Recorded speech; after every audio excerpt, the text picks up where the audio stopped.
प्यारे बच्चों, आप देख रहे हैं यूट्यूब चैनल मैथमेटिक्स बाई काजी मुजीबुल्लाह, जिसमें मैं आपको पढ़ा रहा हूँ क्लास 10th की मैथमेटिक्स चैप्टर नंबर 4, जिसका नाम है द्विघात समीकरण, जिसको हम क्वाड्रेटिक इक्वेशन के नाम से भी जानते हैं, जिसका स्टैंडर्ड फॉर्म होता है ax² + bx + c = 0। अब आज हम इस पार्ट में इसके सॉल्यूशन को देखेंगे। सॉल्यूशन का मतलब इसके हल को। हल मीन्स ये कि x, ये क्वाड्रेटिक इक्वेशन अगर x में है तो x के वैल्यू फाइंड करेंगे। कितनी वैल्यू मिलेंगी? 2 वैल्यूज़, ठीक है, जिसको हम रूट्स कहते हैं। मेथड हमारे पास है फैक्टराइजेशन मेथड हैं, तो ये perfect square method, formula method, लेकिन मैं आपको पढ़ा रहा हूँ फैक्टराइजेशन मेथड। पिछले 3 वीडियो हम इस चैप्टर के अपलोड कर चुके हैं, जिसमें पहले पार्ट में मैंने ये बताया कि ABC क्या होते हैं। सेकंड पार्ट में मैंने इससे रिलेटेड एक फार्मूला समझाया, और थर्ड पार्ट में मैंने कल इसके जो मेथड्स हैं सॉल्व करने के, फैक्टराइजेशन मेथड, उसको लिया और उससे कुछ क्वेश्चंस आपको दिए करने के लिए और उसके एग्जाम्पल्स को समझाया। जो क्वेश्चन मैंने करने के लिए दिए थे, ये बताया था कि इसके अगले वीडियो में मैं उसका आंसर अपलोड करूँगा। तो सबसे पहले उसके आप अभी बीच में हम आपको उसके आंसर को दिखा देंगे, और आप उसको अपने जो आपने हल किया है उससे मैच कर लीजिए, ठीक है। तो आज फिर हम क्वेश्चन की तरफ चलते हैं। क्वेश्चन हमारा है कि solve the following quadratic equation, यानी निम्नलिखित क्वाड्रेटिक इक्वेशन को, द्विघात समीकरण को आपको क्या करना है? हल करना है। Solve the following quadratic equation. तो आइए देखते हैं। First, x² - 1 = 0, x² - 2 = 0, x² - 3 = 0, x² - 4 = 0, x² - 5 = 0। ऐसे यहाँ से कोई भी नंबर हो सकता है, ये ले लिया। ये सब एक जैसे लग रहे हैं दोनों, फर्स्ट और सेकंड। थर्ड पार्ट में देखिए, इसमें 11th number question, x/2 = 2/x, x/11 = 11/x, 15/x = x/15। ऐसे क्वेश्चन हमारे बोर्ड एग्ज़ाम में आते हैं, ऐसे भी आते हैं और ऐसे भी आते हैं। तो इसलिए आप इसको बहुत सावधानीपूर्वक देखें और फिर इसको सॉल्व करने की कोशिश करें, और इसके आंसर को हम अगले वीडियो में अपलोड करेंगे। तो देखते हैं, सबसे पहले हम पिछले जो हमने क्वेश्चन दिए थे उसके आंसर को हम, कि उसके आंसर क्या क्या हैं और आपके कितने सही हो रहे हैं, तो जिससे आपको अपने प्रोग्रेस के बारे में पता चल जाएगा।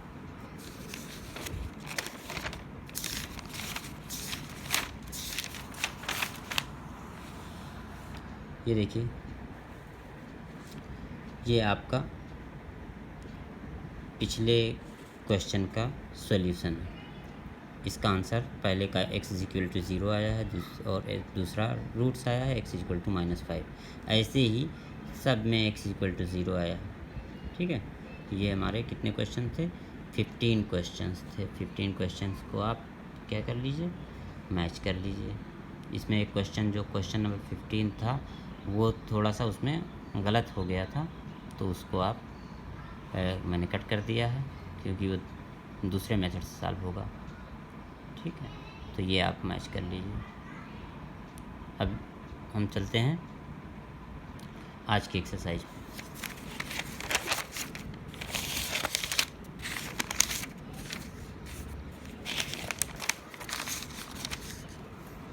आज हम पढ़ रहे हैं ये क्वेश्चन है हमारे। तो अब देखते हैं, हमें इसको सॉल्व करना है फैक्टराइजेशन मेथड से, ठीक। तो एक एग्ज़ाम्पल हम ले रहे हैं, कुछ एग्ज़ाम्पल्स इसके। पहला एग्ज़ाम्पल मैंने इस क्वेश्चन का पहला ही ले लिया। ये देखिए, x² - 1 = 0, तो हमने यहाँ लिख लिया x² - 1 = 0। अब हम इसको सॉल्व कर रहे हैं फैक्टराइजेशन मेथड से, तो इसके फैक्टर करेंगे। आप पढ़ चुके हैं, एक फैक्टर आपने पढ़ा है 8th क्लास में, 9th क्लास में, a² - b² पढ़ा है आपने। क्या होता था? अगर दो टर्म्स हैं और दोनों एक पर स्क्वायर है और माइनस का साइन है और दूसरे पर भी स्क्वायर है। तो इसको आप जानते हैं कि ए होता था ए प्लस बी और ये होता था ए माइनस बी ए प्लस बी भी लिख सकते हैं, ये पहले लिख सकते हैं बाद में, उससे कोई फ़र्क नहीं पड़ेगा। ठीक है, तो ये इसका ए स्क्वायर माइनस बी स्क्वायर का फैक्टर हुआ ए प्लस बी और ए माइनस बी। तो यहाँ देखिए ये लिखा हुआ एक्स स्क्वायर माइनस वन को आप स्क्वायर लिख सकते हैं, क्यों? क्योंकि one square is equal to होता है 1 इंटू 1। तो क्या आएगा 1 × 1, तो ये 1 स्क्वायर हो गया। इसको मैंने अब इसको अगर कंपेयर करें इस फार्मूले से, तो देखिए ये फर्स्ट टर्म एक्स स्क्वायर ये ए स्क्वायर हो गया और सेकेंड टर्म ये बी स्क्वायर ये 1 स्क्वायर हो गया। यहाँ माइनस साइन लगा है, यहाँ भी माइनस साइन लगा है, तो क्यों ना हम ऐसे इसको ब्रेक कर लें। तो हमने ब्रेक कर लिया, यह आया एक बार हमने x प्लस 1 लिख दिया, ये देखिए एक बार a प्लस बी लिखा था और एक बार दूसरी बार a माइनस बी लिखा था। तो हमने एक बार x प्लस 1 लिख दिया और दूसरी बार x माइनस 1 और इज इक्वल टू 0, ये जो लिखा हुआ है। अब देखिए दोनों का मल्टीप्लिकेशन क्या है 0 है, तो हम एक बार इसको लेंगे 0 के इक्वल करेंगे, एक बार इसको लेंगे 0 के इक्वल करेंगे। तो x plus 1 is equal to अगर 0 लिखते हैं तो 1 को इधर ले आएँ तो ये हो जाएगा x is equal to -1। 0 - 1 means -1। ठीक है, तो यहाँ x की एक वैल्यू फाइंड हो गई। और हम जानते हैं क्वाड्रेटिक इक्वेशन में कि हमें जब इसको हम सॉल्व करेंगे तो हमें 2 रूट्स मिलेंगे। रूट्स मीन्स वैल्यू x की। तो यहाँ देखिए दूसरा से x minus 1 is equal to x, if x minus 1 is equal to 0 लिखा हमने, तो x इज इक्वल टू क्या हो जाएगा 0 + 1 मीन्स 1। तो दूसरी वैल्यू हमको मिल गई x इज इक्वल टू 1। ठीक है, तो हमें यहाँ देखिए 2 रूट्स मिल गए, एक x की वैल्यू -1 आई, एक x की वैल्यू +1 आई। ठीक है, ये तो हो गया फैक्टराइजेशन मेथड। लेकिन कुछ क्वेश्चन ऐसे होते हैं जिसको हम दूसरे मेथड से कर लें तो वो जल्दी से आसानी से हो जाते हैं। तो देखिए इसको अगर हम दूसरे मेथड से करते हैं तो वो कैसे होगा और कितनी आसानी से होगा कि या मुश्किल से होगा। ठीक है, उससे अगर बेहतर है तो हमको ये क्योंकि वहाँ क्वेश्चन जब आपको दिया जाएगा बोर्ड एग्ज़ाम में तो ये मेंशन नहीं रहेगा कि आप इस मेथड से कीजिए, आपको सॉल्व करके दिखाना है। ठीक है, x square minus 1 is equal to 0, 1 को हम इधर ले आए तो 1 हो गया। हम 8th क्लास में पढ़ चुके हैं कि square and square roots. Square roots में क्या होता था कि किसी नंबर का हम स्क्वायर कैसे निकालेंगे, 1 का स्क्वायर, तो उसके आगे क्या लिख लेते थे अंडर रूट। ठीक है, और अंडर रूट के पहले ये कौन सा साइन लिखते थे, एक प्लस एक माइनस, यानी किसी का भी स्क्वायर रूट निकलेगा तो वो एक प्लस में होगा एक माइनस में होगा। ठीक है, तो यहाँ हमने क्या किया, x की ये जो स्क्वायर है इसको अगर हटाना है हमें तो दोनों बोथ साइड क्या करेंगे, हम रूट्स लेंगे। तो यहाँ जब अंडर रूट करेंगे x तो ये x हो जाएगा और यहाँ अंडर रूट 1 हो जाएगा। यानी कभी भी x square is equal to 5, x square equal to 9 है तो वहाँ अंडर रूट x, यहाँ x स्क्वायर हटा के x लिख सकते हैं और वो उधर अंडर रूट लगा देंगे। ठीक है, 8th क्लास में आप पढ़ चुके हैं, यहाँ मैं बहुत डिटेल में समझा रहा हूँ। ठीक है, वहाँ आप जानते हैं इस तरह के कोई क्वेश्चन को। तो यहाँ देखिए x इज इक्वल टू एक आई वैल्यू प्लस की 1 और एक आई वैल्यू माइनस की 1। देखिए 1 2 3 4 स्टेप में हो गया। और यहाँ पीछे देखिए ये थोड़ा सा लेंदी मेथड था, तो हम इससे ना करके और बल्कि इससे सॉल्व करेंगे डायरेक्ट। ठीक है, तो ये इस x स्क्वायर माइनस 1। अब देखिए हम यहाँ जब इक्वेशन को अपने यहाँ देखिए सेकंड एक दूसरा ले लेते हैं अपने आप से एक दूसरा एग्जांपल। ये तो आपके क्वेश्चन ये जो मैंने दिए हैं 13 क्वेश्चन, उसमें से एक क्वेश्चन मैंने समझा दिया। अब इसके बाद बाकी क्वेश्चन मैं अलग समझाऊंगा और ये सारे क्वेश्चंस आपको करने होंगे, जिसका मैं कल आंसर आपको नेक्स्ट वीडियो में आंसर अपलोड करूँगा कि कैसे इसका सोल्यूशन क्या है, एक्स की वैल्यू क्या क्या फाइंड होगी। ठीक है, अब यहाँ देखिए x square minus 6 is equal to 0, तो ये क्या होगा। देखिए अभी मैंने यहाँ 1 स्क्वायर लिख दिया था, 1 को 1 स्क्वायर लिख सकते हैं। ठीक है, तो कुछ नंबर के हम स्क्वायर जानते हैं, 1 का जानते हैं, 4 का जानते हैं, 9 का जानते हैं। ठीक, और कुछ नंबर के नहीं जानते हैं। देखिए जैसे 6 है, 6 का कोई स्क्वायर कि किस नंबर को किसी नंबर से किससे मल्टीप्लाई करते हैं, जनरली अभी तक हम नहीं पढ़े थे, 9th क्लास में थोड़ा सा पढ़ा है, ठीक है। तो यहाँ देखिए 6 को हम √6 लिख सकते हैं, देखिए पढ़ चुके हैं आप 9th क्लास में। √6 इंटू √6 इज इक्वल टू क्या होता है 6, ठीक है। तो ये √6 कितने टाइम्स हो गया 2 टाइम्स, तो स्क्वायर लिख दिया, ये देखिए। तो 6 को 3 को 2 को इस तरह के क्वेश्चन को हम अंडर रूट लगा के स्क्वायर लगा सकते हैं। क्यों? क्योंकि हमको बनाना था a² - b² के फॉर्म में, क्योंकि मैं आपको पढ़ा रहा हूँ फैक्टराइजेशन मेथड, इस वजह से, ठीक है। तो इसको भी स्क्वायर बना लिया। अब देखिए ये a² बन गया और ये b² बन गया। अब आगे का हमारा प्रोसेस क्या है कि हम एक बार a प्लस करेंगे और एक बार a माइनस करेंगे। तो यहाँ भी एक बार x प्लस करेंगे और एक बार x माइनस कर दिया, एक बार x प्लस √6 और एक बार x minus √6 is equal to 0, ठीक है। तो अब यहाँ ये बात आपकी समझ में आ गई होगी। अब यहाँ देखिए, अब इन दोनों का मल्टीप्लिकेशन क्या है 0 है।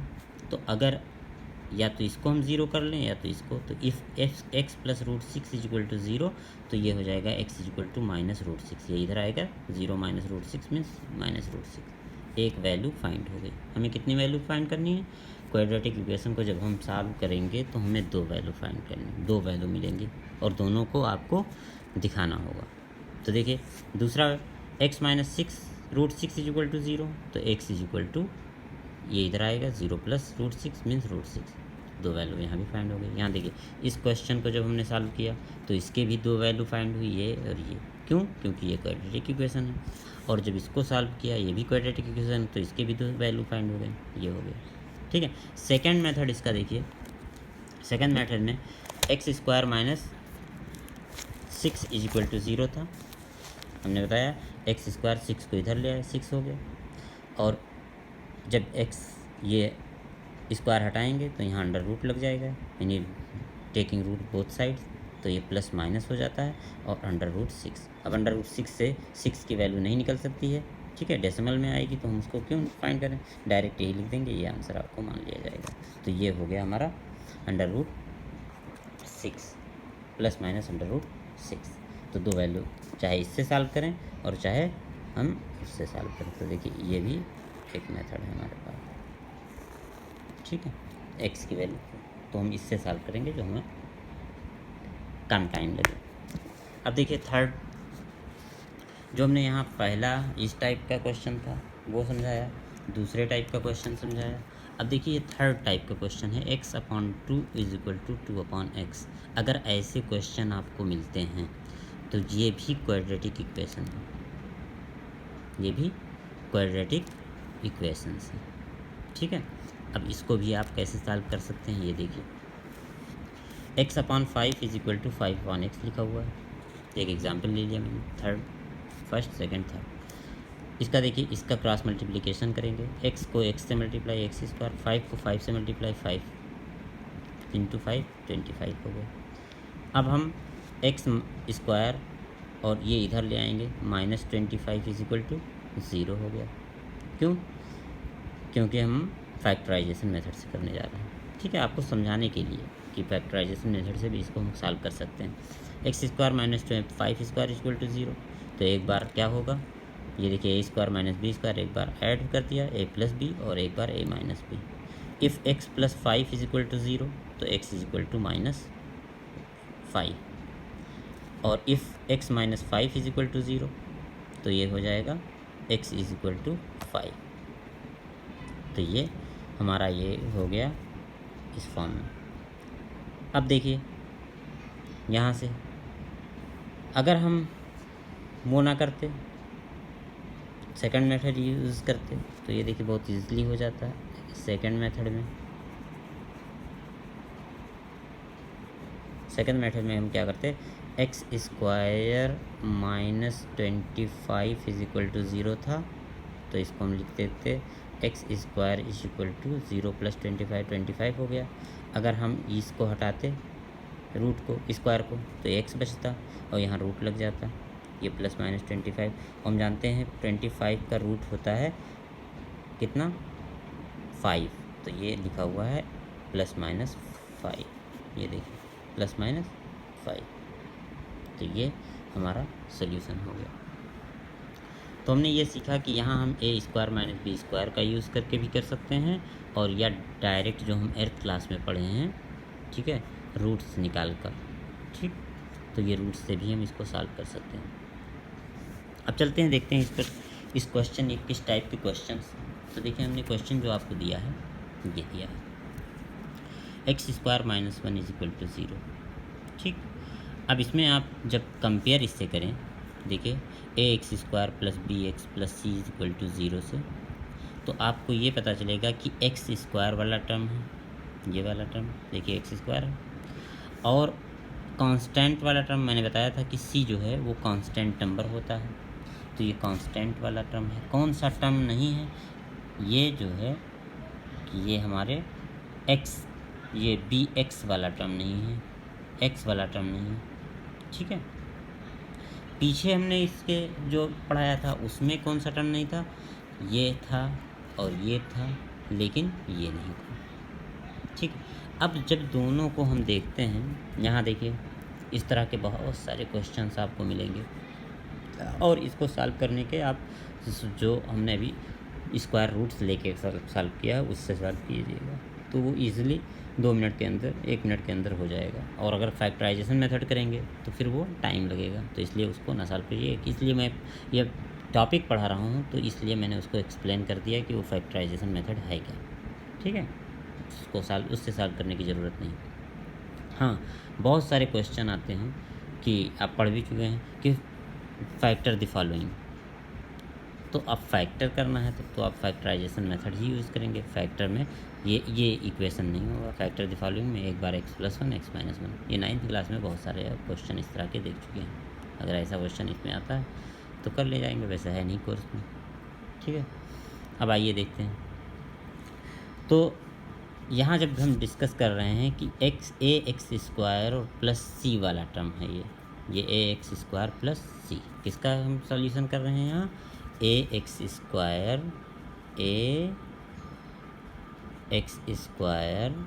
और plus c is equal to 0। अगर हम इस तरह के क्वेश्चन का सॉल्यूशन करेंगे, ठीक है, बहुत सारे एग्ज़ाम में आते हैं कि डायरेक्ट ये आपको इस तरह के क्वेश्चन दे देंगे कंपटीशन एग्ज़ाम में जो आप आगे करेंगे, ठीक है। तो अब ए एक्स स्क्वायर प्लस सी डायरेक्ट दिया हुआ है, तो इसके रूट्स के बारे में आपको डिफ़ाइन करना होगा। तो आप इसके रूट्स के देखिए, आपने सब देखा कि दोनों वैल्यू सेम हो गई, और एक क्या हो गया, प्लस हो गया, और एक हो गया माइनस हो गया, ठीक है, यानी अपोजिट साइन वाले हो गए। तो अगर ए एक्स स्क्वायर प्लस सी के फॉर्म में कोई क्वेश्चन मिलता है तो उसमें जबकि सी जो है वो 0 ना हो, ठीक है, तो उस तरह के क्वेश्चन में आपको जो वैल्यू फाइंड होगी वो क्या मिलेगा आपको, कि आप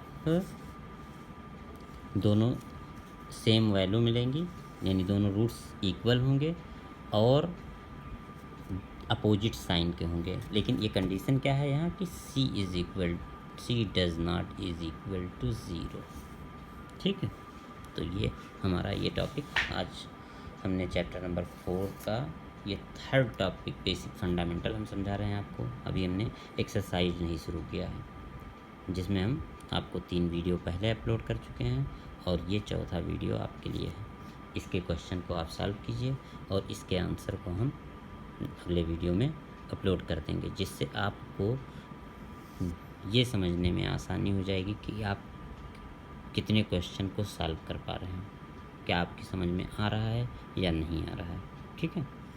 और इस वीडियो को आप सब्सक्राइब कर लीजिए चैनल को, जिससे कि आपको नए नए वीडियो मिलते रहें, और बहुत जल्द जो है इसमें हम क्लास 9th के पार्ट को भी अपलोड करेंगे।